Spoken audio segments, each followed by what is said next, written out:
How to enable or disable always on display on your iPhone.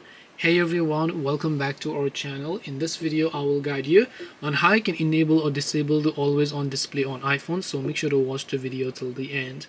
If you want to maybe enable or disable the always on display on your iPhone, all you have to do is open the settings application here.